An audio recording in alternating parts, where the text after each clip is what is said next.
তো আপনি শর্ট ভিডিওতে হোক কিংবা রিলসে হোক আপনি দেখে থাকবেন যে অনেক লো কোয়ালিটি ভিডিও হাই কোয়ালিটিতে দেখা যাচ্ছে।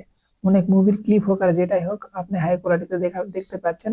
তারা কিভাবে এই ভিডিওটা এডিট করতেছে, তো আমি আজকে সেটাই দেখাবো 4K তে কিভাবে এডিট করতেছে। তো এর জন্য আমরা অ্যালাইট মোশনে আসছি। অবশ্যই আপনি অ্যালাইট মোশন প্লে স্টোরে পেয়ে যাবেন, সমস্যা নাই। আর যদি ক্রোম ব্রাউজার থেকে ডাউনলোড দেন তাহলে আপনাকে ওয়াটারমার্ক ছাড়াই ডাউনলোড দিতে পারবেন। তো এই ব্যাপারে আর যাচ্ছি না।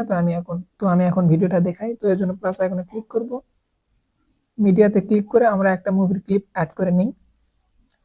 আমি একটা মুভির ক্লিপ অ্যাড করে নিছি। এখন দেখুন এটা শুধু মুভির ক্লিপ অ্যাড করে নিছি। তো এখন কি করব, শুধু আপনি স্টেপ বাই স্টেপ দেখলেই হয়ে যাবে।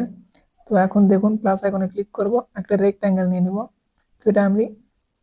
তো এটা আমি পুরাপুরি ডিসপ্লের সমান রেখে দিলাম। তো এখন এটার কালারটা আমি দিয়ে দিব সাদা, মানে হোয়াইট। তো রেখে দেওয়ার পর এখন আমি ব্যাগে দিই। তারপর এটাতে আমরা তিনটা ইফেক্ট অ্যাড করব। তো এর জন্য আমরা ইফেক্টে ক্লিক করি, একটাকে তিনটা ইফেক্ট আমি অ্যাড করতেছি। প্রথমে ব্যাকগ্রাউন্ড কপি ব্যাকগ্রাউন্ড এটা অ্যাড করবেন। তারপর আবার ইফেক্টে ক্লিক করবেন, তারপর এটা অ্যাড করবেন। আমি দেখে দিচ্ছি, স্ক্রিনে দেখে দিচ্ছি, ভালো করে দেখে নিন। তারপর আবার অ্যাড করবেন, এইটা অ্যাড করবেন। এগুলো আপনি সার্চ দিলেই পেয়ে যাবেন, সমস্যা নাই। তো এখন আমি কোনটার কি কাজ সেটা দেখে দিই। আপনি এখন মাঝখানেরটা যাবেন, যেটা হলো, তো মাঝখানেরটাতে ক্লিক করবেন, করে এটা আপনি 400-র মতো রেখে দিবেন। 400-র মতো রেখে দিলাম। এখন ব্যাগে দেবো। এখন আবার ইফেক্টে যাব, এবং সবার নিচেরটা যেটা, এটাতে ক্লিক করব। এটাতে আমি সবার উপরেরটা শুধু -75-এর মতো রাখবো।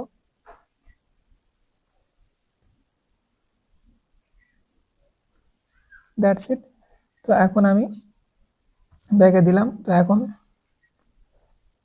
এটাতে দেখুন কি করব, এটাতে ব্লেন্ডিং এন্ড অপাসিটিটাতে যাব, এবং এটাতে সবার নিচেরটাতে যাব। এখানে দেখুন ডিফারেন্স, এটাতে যাব। তো এটাতে আমি 3 নাম্বারটা সিলেক্ট করে দেব, দিয়ে ব্যাগে দিব।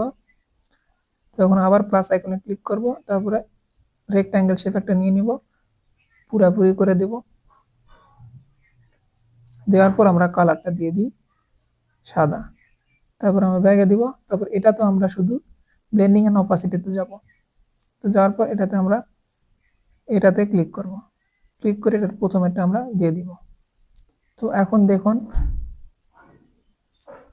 দেখুন কেমন হয়েছে ভিডিওর কোয়ালিটি এখন এখানেই তফাৎ বোঝা যাচ্ছে। তো এটা কিরকম আর এটা আগের, এটা কিরকম। তো এখন আমি এটা সিম্পলি ধরে রাখবো।